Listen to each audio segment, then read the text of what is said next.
Welcome to Bharat गाथा channel.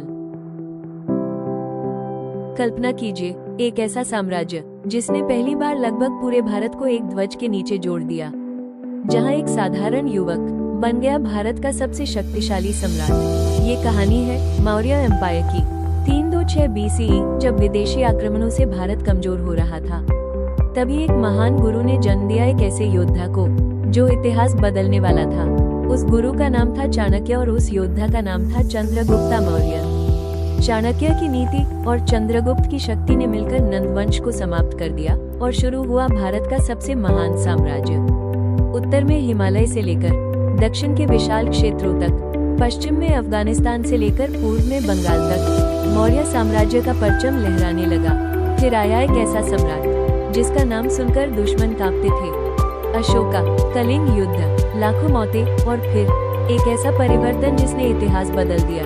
एक क्रूर विजेता बन गया शांति और बौद्ध धर्म का सबसे बड़ा प्रचारक। सम्राट बनने से पहले अशोका को कोई महान नहीं कहता था। लोग उन्हें जानते थे एक कठोर, निर्दयी और गुस्सैल राजकुमार के रूप में। उनके पिता थे बिंदुसार और दादा भारत के महान साम्राज्य की नींव रखने वाले चंद्रगुप्त मौर्य। बचपन से ही अशोक युद्ध कला में माहिर थे। तलवार चलाना, घुड़सवारी और दुश्मनों को हराना, यही उनकी पहचान बन चुकी थी। 261 BCE वो साल जिसने इतिहास की दिशा बदल दी। कलिंगा वॉर शुरू हो चुका था।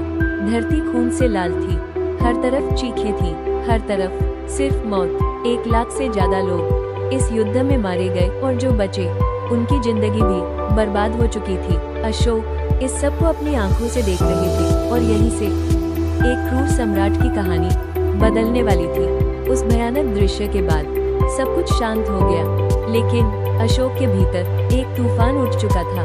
लाशों के बीच खड़े वो खुद से सवाल कर रहे थे, क्या यही जीत है? यही उनका हृदय बदल गया। उन्होंने हिंसा का मार्ग छोड़ दिया और अपनाया बुद्धिज्म। अब उनका लक्ष्य युद्ध नहीं था, बल्कि शांति, दया और धर्म का प्रसार। अब अशोक का संदेश सिर्फ भारत तक सीमित नहीं रहा। उन्होंने ठाना कि शांति और धर्म दुनिया के हर कोने तक पहुँचे। इसी उद्देश्य से उन्होंने अपने पुत्र महेंद्र और पुत्री संघमित्रा को भेजा श्रीलंका, और फिर धीरे धीरे बुद्धिज्म का ये संदेश सरहदों को पार करता गया और फैलने लगा पूरी दुनिया में। समय के साथ अशोक ने सिर्फ विचार ही नहीं फैलाए, उन्होंने उन्हें पत्थरों में भी जीवित कर दिया। पूरे साम्राज्य में कई स्तूप और स्तंभ बनवाए गए, जैसे सांची स्तूप और अशोका पिलर एट सारनाथ। और यही सारनाथ का सिंह स्तंभ आज भारत का राष्ट्रीय चिन्ह है।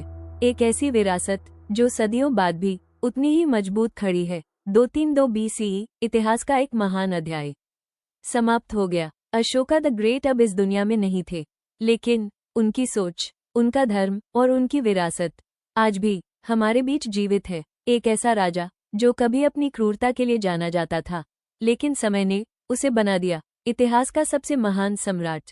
Thank you for watching.